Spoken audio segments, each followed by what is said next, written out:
I got the Washington Commanders 3 blue chip defenders on day 1. Wasn't magic. It's just Mock Draft Monday. That and more coming up on today's episode of Locked On Commanders. Your daily podcast on the Washington Commanders. Part of the Locked On Podcast Network. Your team every day.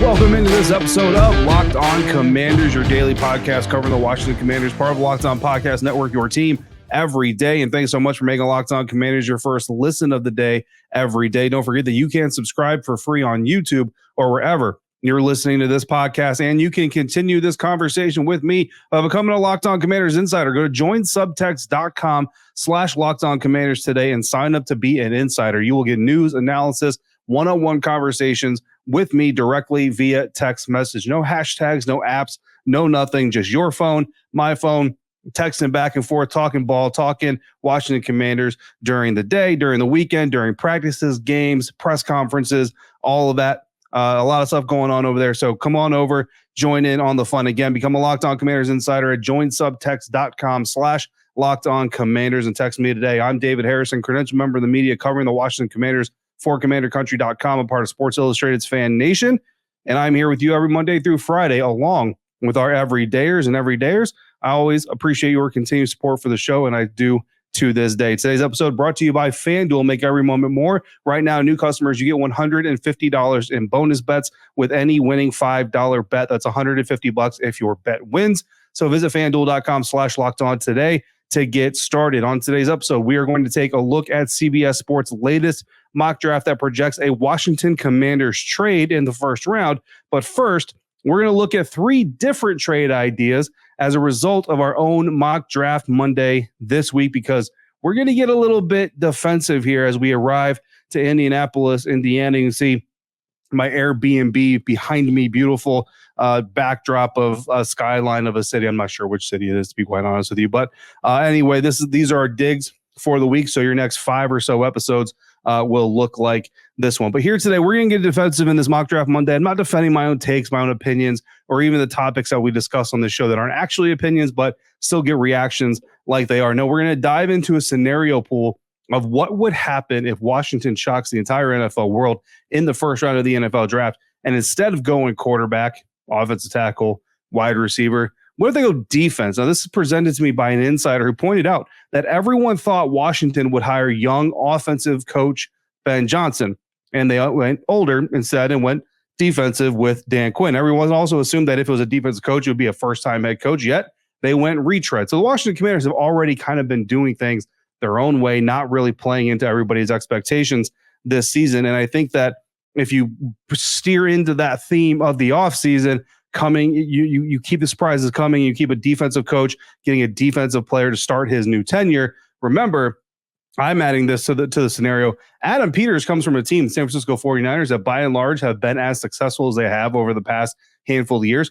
mostly because of their defense. Now, I don't want to throw any shade on Christian McCaffrey, Deebo Samuel, Brandon Ayuk, Trent Williams, guys like that. Certainly a very talented offense, don't get me wrong. But a lot of the times when the heavy lifting needs to get done, they lean on their defense over the past few years. You know what I mean?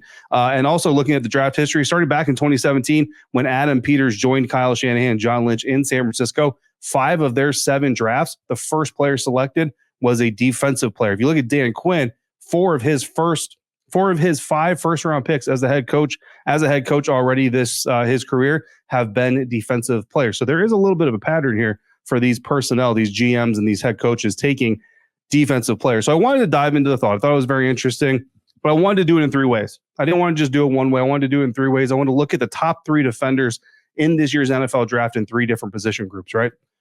So we've all been focused on quarterback. That's one offensive position group. We've also been talking offensive tackle. That's another offensive position group. And we talked a lot about specifically Marvin Harrison Jr. on day 1. Fans are mocking him to the Washington Commanders number 2. A lot of people want the Commanders to roll with Sam Howell, maybe get a free agent, maybe trade for Justin Fields, and then draft Marvin Harrison Jr. number 2, join him up with Terry McLaurin, Jahan Dotson, De'Ami Brown, maybe Curtis Samuel in the mix, right?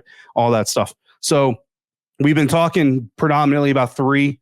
Brock Bowers has been in there a little bit, tight end, right? But predominantly it's been 3 position groups on the offensive side of the ball. So I was like, let's talk about the top 3 defensive position groups in the NFL. If you look at the NFL draft, if you look at Daniel Jeremiah's top 50 as it stands right now, cornerback Tarrion Arnold out of Alabama is the top cornerback on his board, on his list of top 50, I should say. Edge rusher Dallas Turner, also out of Alabama, is the top-rated edge rusher on Daniel Jeremiah's top 50. And linebacker Edgerrin Cooper is the top linebacker on DJ's top 50. Now, they're not the top 3 defensive players, right? There's a couple of DBs, a couple of edge players and all that stuff before Edgerrin Cooper, who comes in at number 20. But each of those 3 position groups, those are the top targets, according to Daniel Jeremiah right now in those groups. Now, Tarrion Arnold out of Alabama, DJ compares him or describes him rather as him having ideal size for a cornerback. He's at the ideal speed, ideal instincts, can play outside, can play nickel, effective in press coverage, effective in off-man coverage. Number 6 overall prospect on DJ's top 50 list, so very highly rated cornerback there in Tarrion Arnold. Edge rusher Dallas Turner, also out of Alabama, is the number 10 player on DJ's top 50, so another very highly touted player. DJ describes Dallas Turner as long, athletic edge player, intriguing skill set as a pass rusher, and a quick first step. And then linebacker Edgerrin Cooper, DJ's top linebacker in this year's class, coming out of Texas A&M, the number 20th overall rated player by Daniel Jeremiah. Long, rangy linebacker, excellent speed and coverage ability, comfortable in man, and an explosive blitzer. So those ranking spots, right, number 6, number 10, number 20, respectively, don't necessarily project where the player is going to get drafted, right? So it's not DJ saying that Tarrion Arnold's going to be the number 6 overall player. At Dallas Turner is going to be drafted number 10. Edgerrin Cooper is going to be drafted 20th overall. But according to Mock Draft Database, Tarrion Arnold, number 1 cornerback in this year's class, is going as high as number 8 in expert mock drafts right now. Now, this is not PFF average draft position. This is what Mock Draft Database does. They go through CBS Sports, ESPN, The Athletic, NFL Network, all these guys, and they basically compile all the data, give them an average grade, and then they show you also where the latest mock drafts have these players going. And right now, Tarrion Arnold, again, cornerback out of Alabama, is going as high as number 8 overall. Dallas Turner, edge rusher out of Alabama, is also going as high as number 8 overall to the Atlanta Falcons. And then Edgerrin Cooper is actually going as high as number 20. Now, Edgerrin's an interesting prospect here because he's also got some day 2 buzz, right? Like, he's an off-ball linebacker for one, and off-ball linebackers have kind of a diminished value in today's game.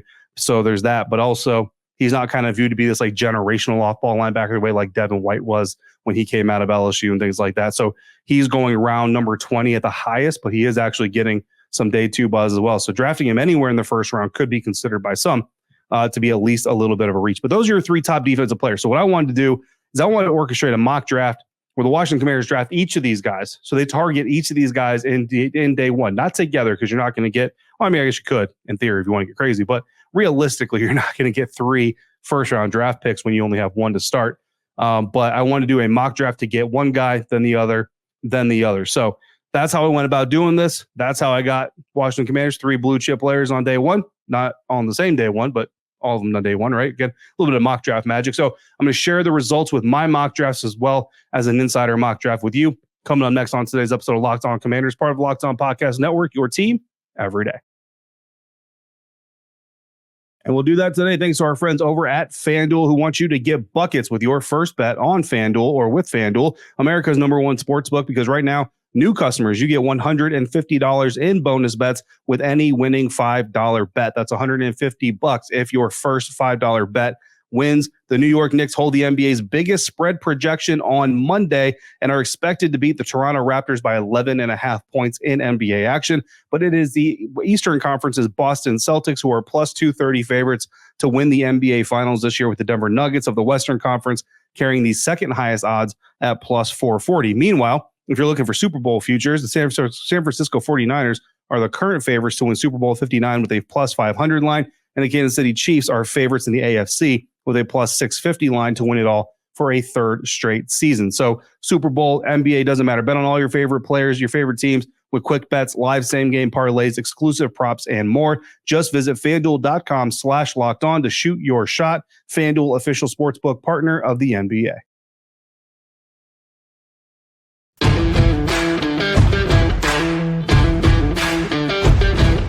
Continuing on now, today's episode of Locked On Commanders. Thanks again for making Locked On Commanders your first listener, first view today and every day. Every dayers, make sure you come back tomorrow. I am here in Indianapolis. It's Sunday as I'm recording this. There is nothing happening at the Combine Monday. Combine interviews with with coaches and GMs start Tuesday. So yes, I am here a little bit early. I'm going to spend some time in Indianapolis with my family before the Scouting Combine festivities get going. But we will have another episode, another position group preview coming your way. Insiders are going to tell me what position they want, and that's what we're going to go over for our Tuesday episode. So come back for tomorrow. Come back for that tomorrow. Also, Locked On has launched the first ever national sports 24/7 streaming channel on YouTube. Locked On Sports Today is here for you 24/7, covering the top sports stories of the day with your local experts of Locked On, plus our national shows covering every single league. So go to Locked On Sports Today on YouTube and subscribe to the first ever live national 24/7 streaming channel.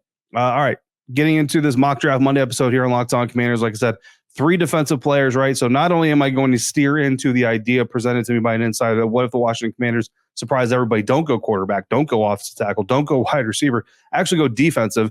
And then again, look at Dan Quinn's history with his organizations as a head coach drafting. They're typically drafting defensive players in the first round or with their first pick at least. San Francisco 49ers, since Adam Peters, John Lynch, Kyle Shanahan arrived in 2017, also doing that the majority of the time, taking defensive players with their first picks, not offensive players. So just a little bit interesting. Again, it's mostly anecdotal, right? That's not information that you should point to and say, aha, the Washington Commanders are absolutely going to go defensive. But it is an interesting topic, an interesting prospect to, or interesting idea scenario to cover here. And I didn't want to just give it one. All right, we grabbed guy defensive first. Okay, that's out of the way. Now let's do just a regular mock draft Monday. So I wanted to flesh this out for you guys a little bit, right? So we identified our 3 top defensive players in the NFL draft in each position group, right? So this isn't holistic or sequential, but just in each of their groups. So cornerback Tarrion Arnold is Daniel Jeremiah's top corner. And then again, edge rusher Dallas Turner is the top edge. Linebacker Edgerrin Cooper is the top linebacker. So what could a Tarrion Arnold mock draft look like? And to probably nobody's surprise, we're not going to take Tarrion Arnold number 2 overall. No shade to him, but we feel like we can get him a little bit later. Like I said, he's falling right now to around the number 8 position, which belongs to the Atlanta Falcons currently. So in this mock trade situation, and again, we're really just going draft charts, right? I'm not going to get too much into the inflation and into the quarterback bounty and all that stuff. Certainly that's going to be there. I'm just giving you, I'm going to call it the at least payment, right? So for number 2, the Washington Commanders have number 2. They trade back to number 8. The Atlanta Falcons are going to pay at least number 8 overall this year, number 74 overall this year, and a 2025 first round pick next year. So that's not accounting for, again, that quarterback inflation and all this other stuff. That is a bare minimum. You're getting a first round pick, you're getting a third round pick, and you're getting another first round pick to move up, or for Washington to move back 6 spots. Certainly we'll get more, but at minimum, that's what we're working with here. And with that number 8 overall pick, we take cornerback Tarrion Arnold out of Alabama, and we get that defensive player to start this mock draft Monday. Number 36, we're coming back. We're actually going to go quarterback J.J. McCarthy out of Michigan, and put a little asterisk here. Why is there an asterisk here? Because I figure if you're coming into the NFL draft with only Sam Howell, that means you did not go trade for Justin Fields. You didn't sign Russell Wilson. You didn't sign Kirk Cousins. You didn't do any of this stuff. So you're probably still looking at a quarterback. Even if you don't go quarterback right off the bat, you're probably still looking to add some quarterback depth at a minimum. So number 36, we're going to take quarterback J.J. McCarthy. However, the asterisk is there because we may not even have pick number 36 because in this timeline, this dimension, whatever you want to call it, number 36 may not even be a Washington pick. It may be a Chicago pick for Justin Fields, right? Or maybe Russell Wilson is there and we're going somewhere completely different for 36. So just a little bit of an asterisk there. Just to keep that in mind, right? And that's really going to kind of flow through the rest of it, but this is really the only time we're going to dive into it, okay? Number 40, comeback offensive tackle Jordan Morgan out of Arizona. Number 68, we're taking linebacker Junior Colson out of Michigan. Number 74, edge Gabriel Murphy out of UCLA. Number 101, we're taking center Cedric Van Pran out of Georgia. So we get our corner to start. We grab a quarterback, a tackle, linebacker, edge rusher, and a center. We're hitting some very key areas of the roster here in this mock draft. So that's our first position or our first defensive player specific mock draft of the evening. Don't go anywhere though. We are going to talk Dallas Turner now, and we're going to look at the mock draft that we got for Dallas Turner. Now, again, Alabama edge rusher Dallas Turner, Daniel Jeremiah's top edge rusher in this year's class. Again, projected right now about as high as number 8. So again, we're trading with the Atlanta Falcons, and I didn't need to reinvent the wheel, right? So again, Washington Commanders move back from number 2. They get at least number 8, number 74, and a 2025 first from Atlanta. The edge rusher, Dallas Turner is there at number 8, so we go ahead and pull the trigger on him. Number 36, we're actually going to go Jordan Morgan here from Arizona again, but we're going to do it earlier. We don't go the quarterback route this time. So in this scenario, maybe we got a Russell Wilson, or, I don't know how you get Justin Fields without losing one of those second round picks, but hey, that's the magic of mock drafts for you. Number 40, tight end Jatavian Sanders out of Texas. Number 67, edge rusher Braylon Trice out of Washington. Number 75, linebacker Jeremiah Trotter Jr. out of Clemson. Number 101, center Cedric Van Pran out of Georgia. So twice now we go Cedric Van Pran in this mock, and here we go edge twice. We get Dallas Turner right there at the top, but then we also get Braylon Trice out of Washington to join KJ Henry, to join Andre Jones Jr., and who knows, maybe Casey Toohill, James Smith-Williams, who we bring back here this offseason. And then finally, we have the Edgerrin Cooper mock draft, and this time we're not trading back with the Atlanta Falcons. We're actually only trading back to number 4 with the Arizona Cardinals. But Edgerrin Cooper right now is going around number 20, right? So we don't need that 4th pick to take Edgerrin Cooper. So this trade here, you're trading number 2. You're going to the Arizona Cardinals. You're getting number 4 and number 27 this year. That's 2 first-round picks in the same year, and you're getting number 71. And again, that's an at least. Now, the Arizona Cardinals in this scenario, they trade up and actually take a wide receiver. So I don't know how much of inflation you're going to get, but again, we're just going off of the trade value charts here. So at least number 4, number 27, number 71 in exchange for number 2. With that number 4 overall pick, we went quarterback Jaden Daniels. He's the best quarterback left on the board. So we go quarterback Jaden Daniels. And you might be thinking, but Dave, you said we're going defensive player on day 1. And I did. We're all going defensive player on day 1. So that trade was intended to target Edgerrin Cooper. We did target Edgerrin Cooper, but we're getting him at number 27 as a first round linebacker coming out of Texas A&M. Maybe I'm cheating. I don't know, guys, but we're not taking Edgerrin Cooper at number 8. We're not taking Edgerrin Cooper at number 4. And I was like, you know what? I either got to trade for 2 first round picks, or I got to trade back in the first round and then trade up into this and back into the first round to get Edgerrin. Either way, I'm not taking Edgerrin Cooper in the top 10, right? So Edgerrin Cooper, number 27 here. That's how we get that top linebacker on Daniel Jeremiah's board. Number 36, we stay defense. We go edge rusher Chop Robinson. 40, we go center Zach Frazier out of West Virginia. 67, our only wide receiver taken in this trio of mock drafts. We're going Xavier Leggett out of South Carolina, 6'3", 6'4" tall kind of dude. Number 71, we're going offensive tackle Patrick Paul out of Houston, brother of Chris Paul. And we're at number 101, we're going tight end Cade Stover out of Ohio State. So a little bit of a different flavor there, a little bit of different flavor all across these. The 3 mocks, here's how they all turn out. Edgerrin Cooper mock draft, we get a quarterback in there in the first round, but we also get Edgerrin Cooper. Dallas Turner mock draft, we don't get a quarterback in the draft at all, but we get 2 edge rushers. Tarrion Arnold mock draft, we get a quarterback in the second round, or we traded that for Justin Fields at another time in the offseason. However, that whole thing plays out. We also had an insider accept this challenge. So one insider presented the scenario, another insider also attacked the scenario, and insider Rob went a little bit deeper on this than I did. Traded number 2 overall pick to New England for number 3, 35, 67, and a future first. Then he traded number 3 to the Raiders for number 13, 45, 109, and another 2025 first round draft pick. So he turned number 2 into number 13, 35, 45, 67, 109, and 2 future first round draft picks. Now, I don't know how realistic that is, but I love the bounty that you get there. Jaden Daniels is probably a Patriot, and Drake May is probably a Raider, because that makes a whole lot of sense. Rob went full 7 rounds in his mock following this, but we're only going to go over 3 rounds here on the show, because right now that's all we're doing on the show is 3 rounds, right? 13, he got himself edge rusher Dallas Turner, so boom, we get the defensive player right off the bat. Number 34, tackle Jordan Morgan. Number 35, tackle Kingsley Suamataia. I'm getting better at pronouncing it, I swear, out of BYU.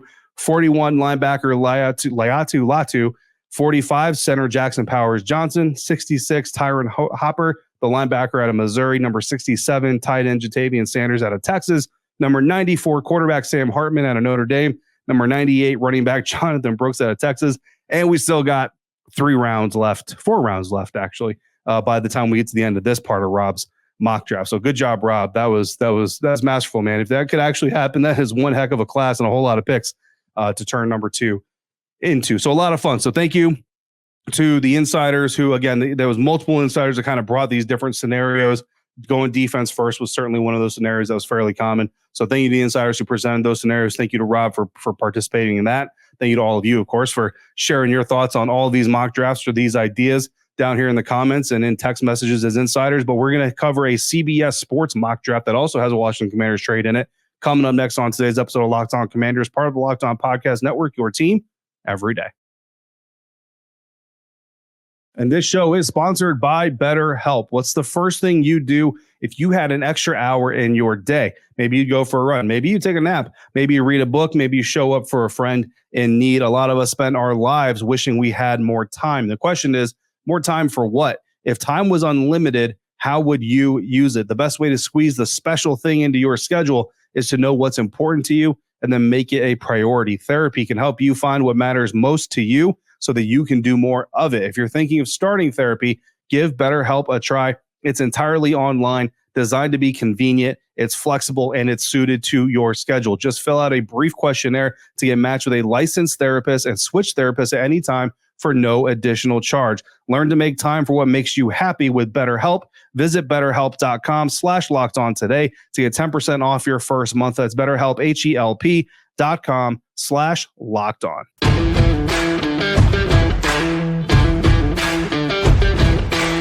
Closing out today's episode of Locked On Commanders now with a mock draft from CBS Sports' Tom Fornelli. And Tom comes through here. It's a first-round mock draft, but it's interesting because there are multiple drafts here in the mock draft, and he has a Washington Commanders trading out of the number 2 spot. And in order to do so, they trade with the Atlanta Falcons. So it might sound a little bit familiar because we just did some trading with the Atlanta Falcons. Now, in Tom Fornelli's mock draft, the Chicago Bears do take Caleb Williams, number 1 overall. With the number 2 overall pick, the Washington Commanders trade with the Atlanta Falcons. Tom doesn't really have to give a trade package here or draft compensation package here, which is the benefit of doing just a first-round mock. But bottom line is the Commanders trade back, the Falcons trade up. The Falcons get quarterback Jaden Daniels. And Tom says, quote, in this scenario, the Commanders have their heart set on Williams. Once he's off the board, they decide to move down. The Falcons are more than happy to accommodate and swoop in to get a quarterback they hope can lead an offense with plenty of talent. Like every rookie quarterback, the reigning Heisman winner has kinks to work out, but his talent is enticing. At number 3, the Patriots go Marvin Harrison Jr. Number 4, the Cardinals trade back with Minnesota Vikings, and the Vikings get Drake May out of North Carolina. 5, the Chargers get Joe Alt out of Notre Dame. 6, the Giants go Malik Neighbors, the wide receiver out of LSU. 7, J.C. Latham, the tackle out of Alabama, goes to the Tennessee Titans, and the Washington Commanders come up on the board at number 8 and take Olu Fashanu, offensive tackle out of Penn State. Fornelli says, quote, like Latham, Fashanu is a better pass blocker than run blocker, but Latham is further ahead in that aspect, so I have him slightly ahead of Fashanu now. That said, I love Olu, an outstanding pass blocker who is strong enough to hold up against a power rusher and athletic enough to move quickly and counter speed rushers. He also does an excellent job of diagnosing threats pre-snap and adjusting after the snap, end quote. Now, if this Fornelli draft gets the Washington Commanders, well, we got the Washington Commanders, which is a follow-on third-round pick this year and then a first-round pick next year, and you get Olu Fashanu, certainly a pretty good standing there. Again, what does the quarterback situation look like? That's something that Tom doesn't really address here, doesn't really need to be addressed here in a mock draft at this stage in the offseason, but certainly another interesting option there from Tom Fornelli, again, CBS Sports. So that's Mock Draft Monday, guys. Coming up tomorrow, we'll have more conversation, another position group preview. We might talk a little bit about Eric Bieniemy going to UCLA. So if you didn't hear about that, Eric Bieniemy, former Washington Commanders offensive coordinator, assistant head coach, headed to UCLA to be a coach over there. So we'll talk about a whole lot of stuff. In the meantime, if you've got questions or comments, throw them in the YouTube comment section or text me by becoming a Locked On Commanders insider at joinsubtext.com/LockedOnCommanders. Again, joinsubtext.com/LockedOnCommanders. Don't forget to check out Locked On Sports Today, the first ever 24/7 live streaming channel on YouTube. As always, thank you so much for making Locked On Commanders your first listen of the day. Every day. Thanks for coming through on a consistent basis. Until we speak again, I'm going to go charge my spotlight. If you're out and about, be safe, be kind. I'll see you next time for another episode of Locked On Commanders, part of the Locked On Podcast Network, your team every day.